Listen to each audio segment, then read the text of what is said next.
성도 여러분 안녕하셨습니까? 반갑습니다. 이제 오늘부터 세 번에 나누어서 여러분들과 이제 아가서 공부를 하게 될 겁니다. 보통 이 아가서는 역사적으로 논란이 많았던 책 중에 하나입니다. 왜 논란이 많았는가 하면 아가서는 하나님이라는 이름이나 용어가 전혀 등장하지 않는 책이기 때문에 학자들 간에도 이게 과연 성경에 들어가야 될 책이냐 논란이 많았지만 이 책은 이미 예수님께서 일찍이 구약 전체를 성경으로 하나님의 말씀으로 인정한 내증이 확실한 하나님의 말씀 중에 한 책입니다. 근데 아가서라는 이 이름 뜻이 뭐냐 하면 영어로는 The Song of Songs, 다시 말해서 노래 중에 노래다 이런 뜻이에요. 아시는 대로 저자는 솔로몬이 지었습니다. 솔로몬이 지은 몇 가지 책이 있는데 아가서 앞에 있는 전도서도 누가 썼습니까? 솔로몬이 썼습니다. 전도서를 쓰면서 솔로몬이 세 가지 굵은 이야기를 했어요. 첫째, 내가 모든 걸 경험해보고 올라가보고 만져보고 누려보니까 인생이라는 것은 참 모순이더라. 그리고 불확실하더라. 그리고 허무하더라. 이것을 솔로몬이 인생 끝에 글을 통해서 전도서에다가 담아냅니다. 그리고 이 전도서와 짝을 이루는 책이 바로 아가서인데 아가서는 사실상 전도서에 대한 답의 책입니다. 그래서 아가서는 세 가지 주제가 등장을 해요. 첫째는 기쁨, 두 번째는 충만, 그리고 세 번째는 사랑의 이야기입니다. 아가서는 솔로몬이 쓴 책으로서 지금부터 BC 900년 전, 그러니까 예수님 탄생하기 전 900년경을 얘기합니다. 아주 오래된 책이죠.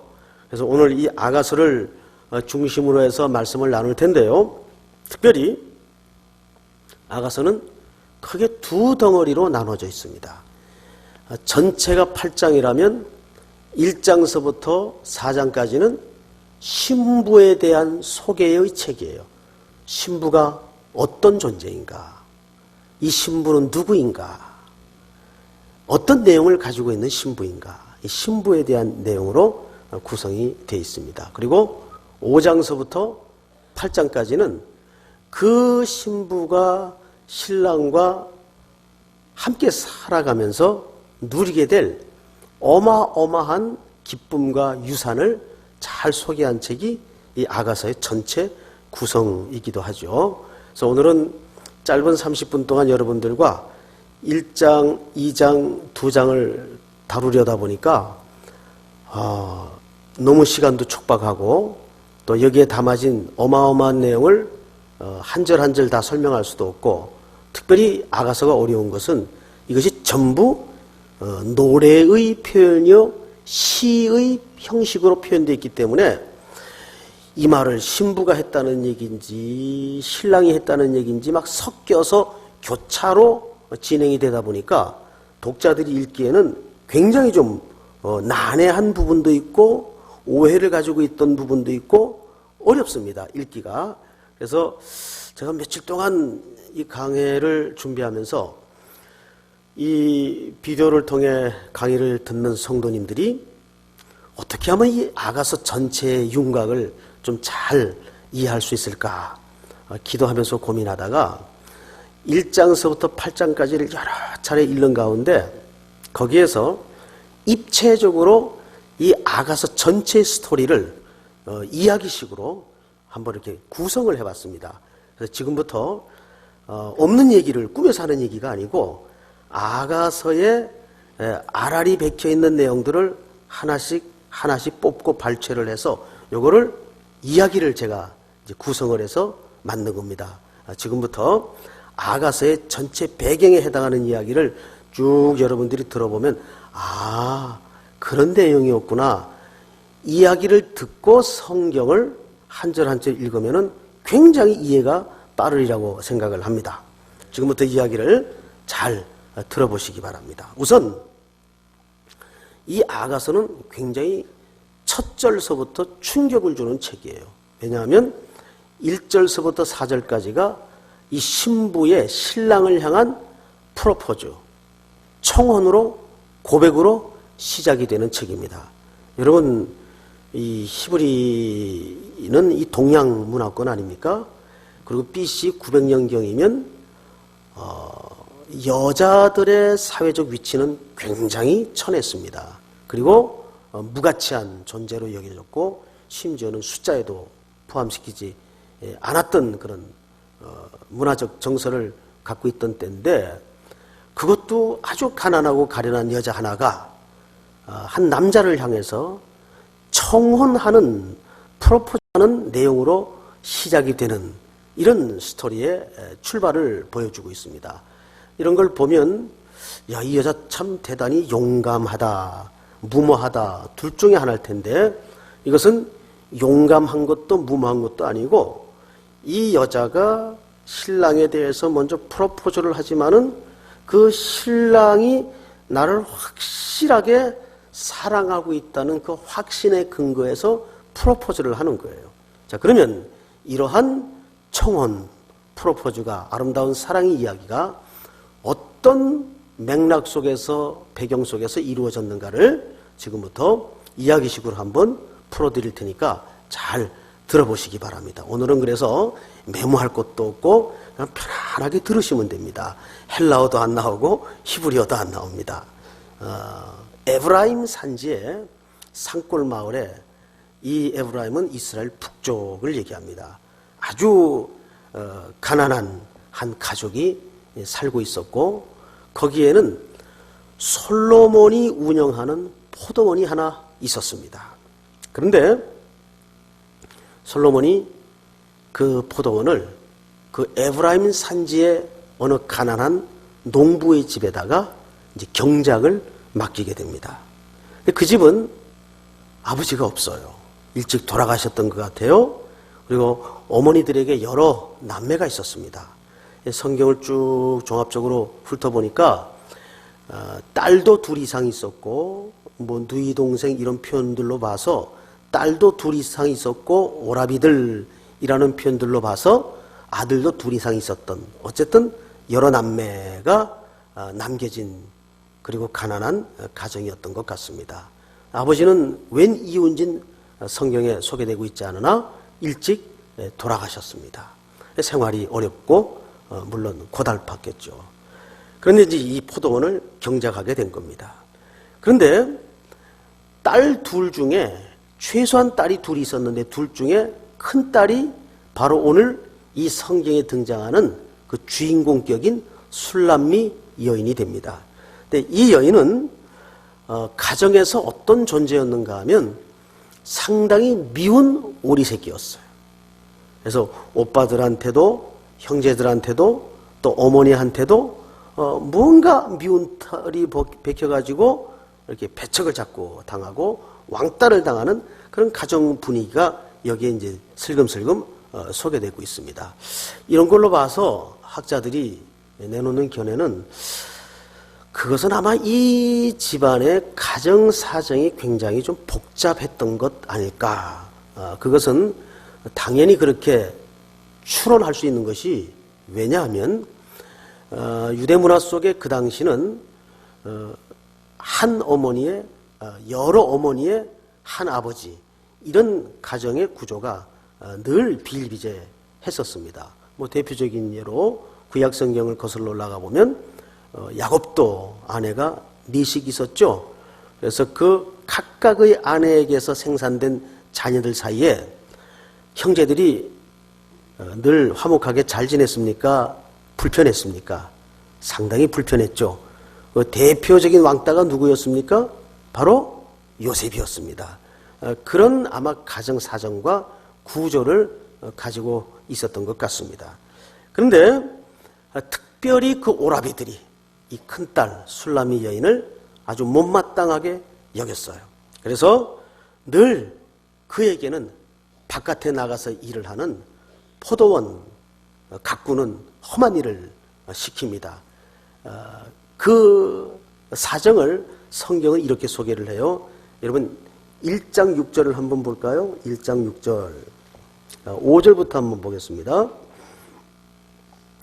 예루살렘 딸들아 내가 비록 검으나 아름다우니 게달의 장막 같을지라도 솔로몬의 휘장과도 같구나. 이게 무슨 얘기냐면 내가 비록 검으나 그러니까 이 술람미 여인은 늘 포도를 따고 포도원을 가꾸고 또 그것만 한 게 아니에요.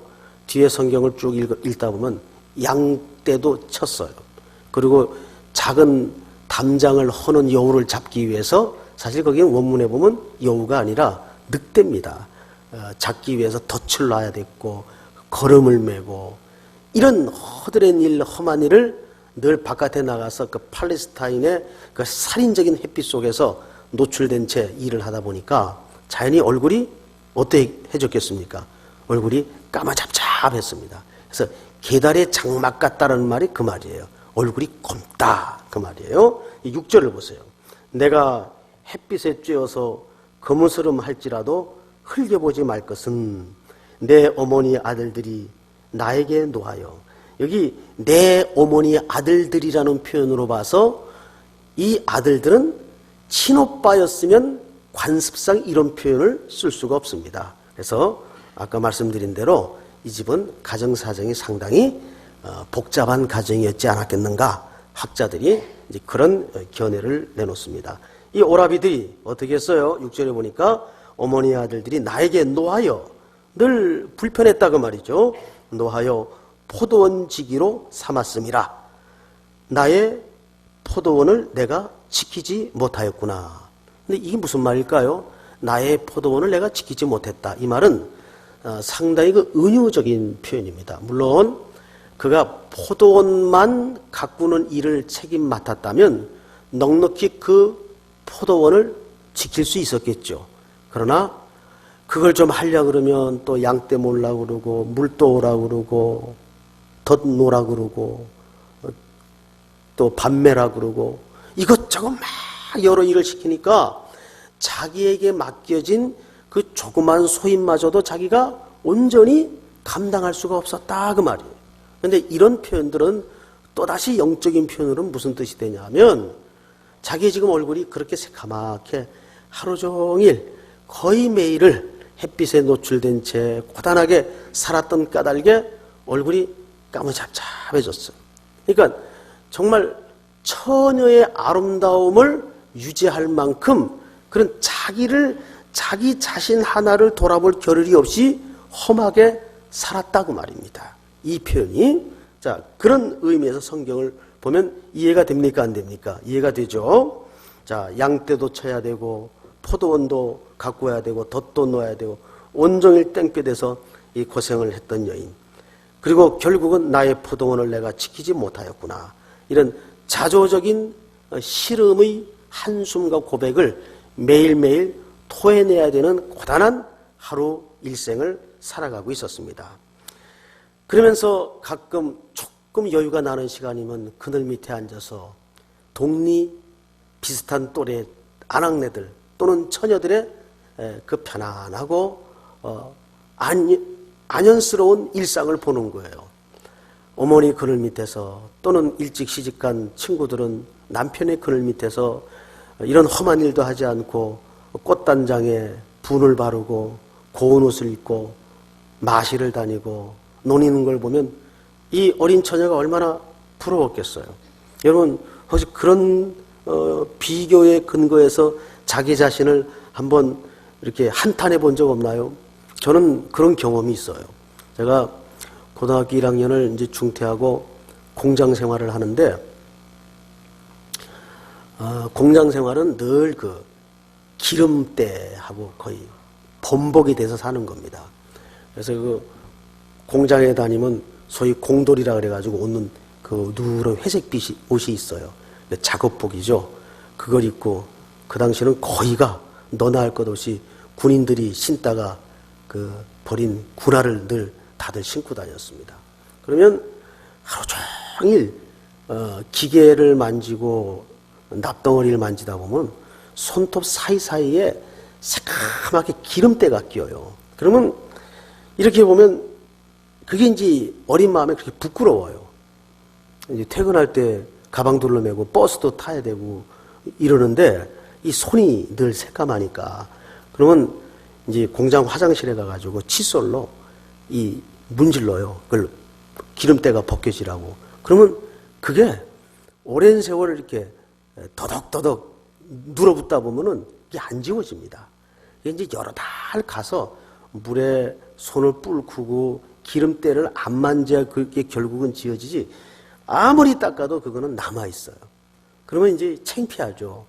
이게 만원 버스 퇴근길에 타면 또래 여학생들, 남학생들이 그때는 여름 같을 때는 하얀 교복에 또 회색 바지에 또 푸른 칼라를 하고 이렇게 버스들을 타지 않습니까? 그러면 몸집도 조그만 어린애가 공장 가방 둘러매고 손톱 다닥다닥 떼끼어가지고 꾀재재 해가지고 머리는 막 덕지덕지 떡칠을 해가지고 이러고 노상 왔다 갔다 하면 그 어린 마음의 처지가 비교가 되겠어요? 안 되겠어요?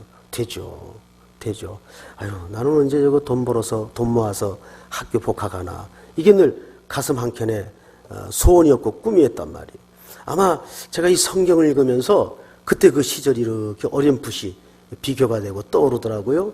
이 처녀도 얼마나 그 하루 종일 팔레스타인 햇빛 밑에서 힘들었겠어요. 그리고 동네 또래들은 그렇게 꽃단장에 분칠을 하고 좋은 옷을 입고 얼마나 비교가 됐겠어요.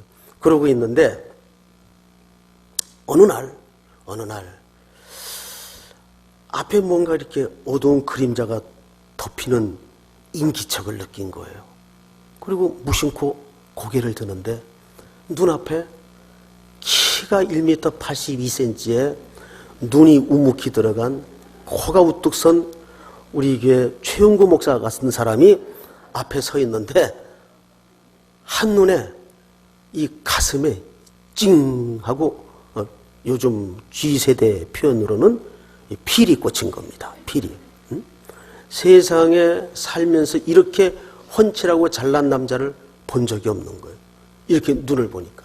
그런데 그 어느 시간부터인가 모르겠는데 이 남자는 이 땡볕에 고생하고 있는 까무잡잡한 볼품없는 이 여자를 깊은 눈길로 그윽히 주시를 하고 있었던 겁니다.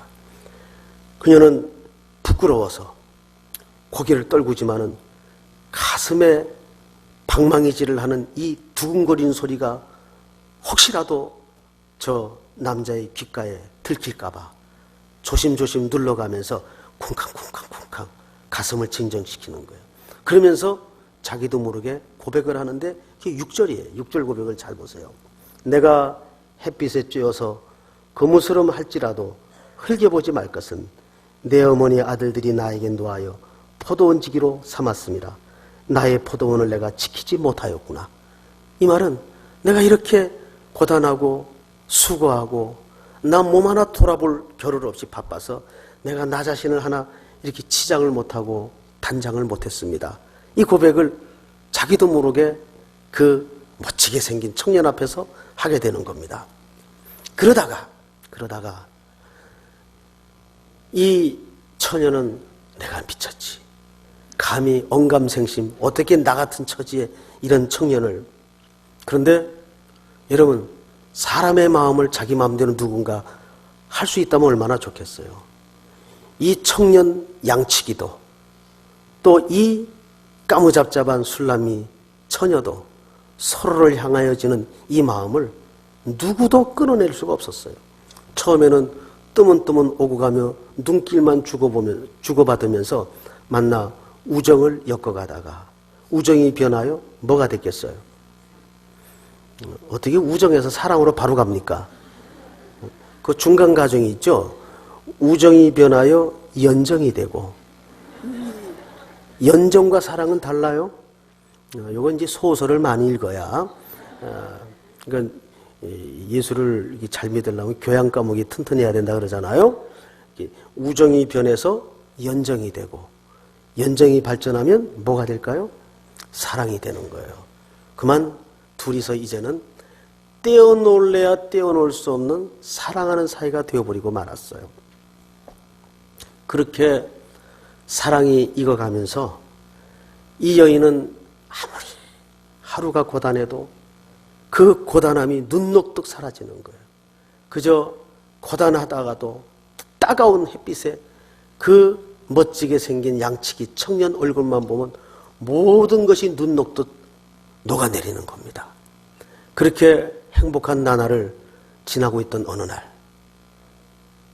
이 청년의 입에서 청천벽력 같은 말이 쏟아집니다. 내가 잠깐 멀리 어디를 좀 다녀와야 되겠는데 나를 끝까지 기다려줄 수 있겠습니까? 아니, 어디를 가시게요? 그건 나중에 말하리다. 성경을 보면 그 내용이 다 나옵니다.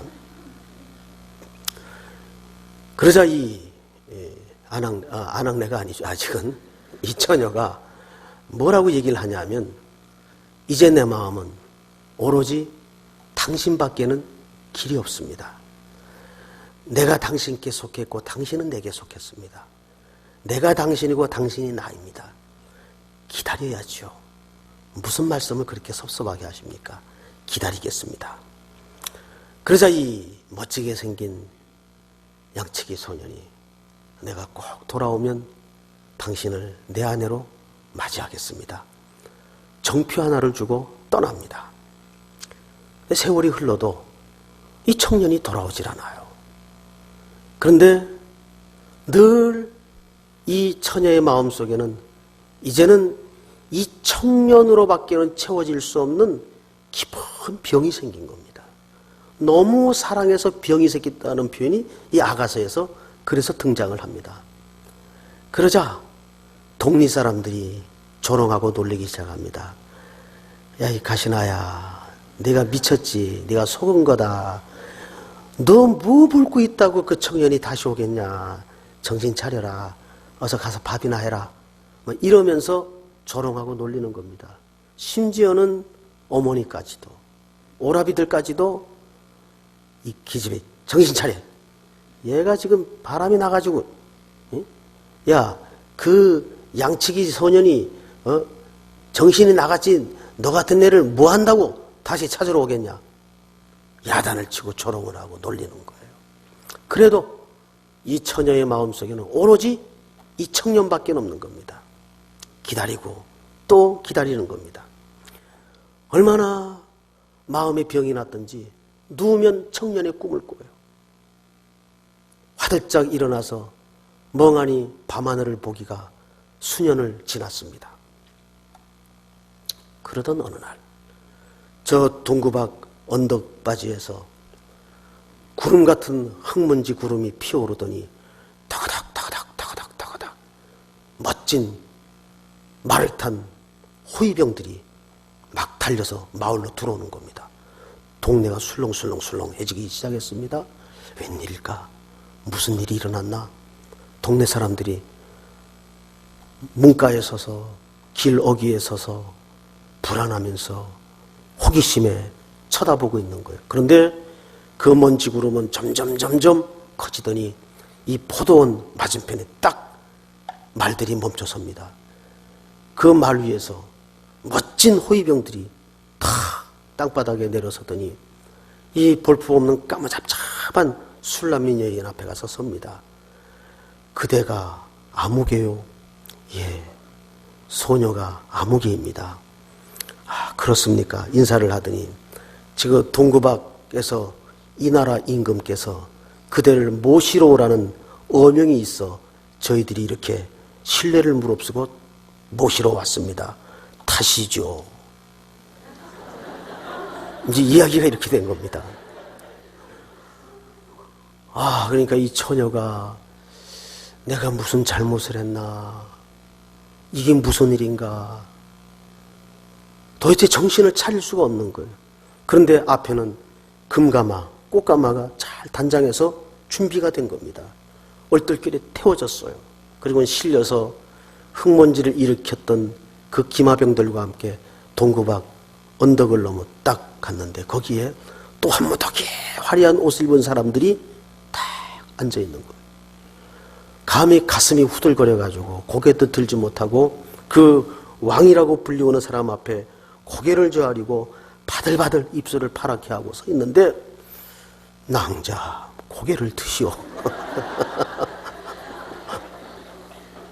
실감이 안 나요? 그래서 예 하고 고개를 들어서 그 임금이라 불리우는 사람의 얼굴을 쳐다보는 순간 졸도를 하는 줄 알았어요. 정피 하나를 남기고 먼 길을 떠나 오겠다고 약속했던 그 양치기 소년이 바로 왕이 되어서 왕으로 귀환을 한 거예요. 일부 때는 이때 막 아멘이 나오고 얼마나 극적이에요. 그렇죠? 여러분 타이밍을 좀 맞춥시다. 바로 이 양치기 소년은 다시 오마 약속하신 예수님이세요.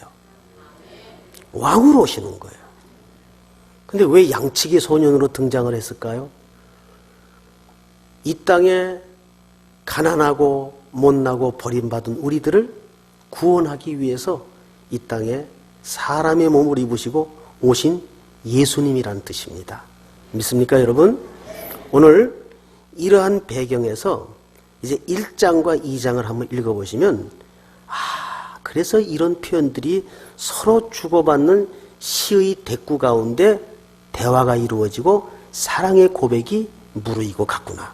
그래서 아가서는 신부인 교회와 신랑인 예수 그리스도 사이에 점점 사랑이 무르익어가는 아름다운 사랑의 대화를 얘기합니다.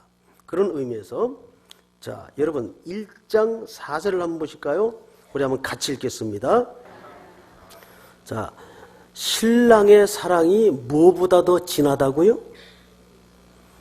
포도주보다 더 진하다.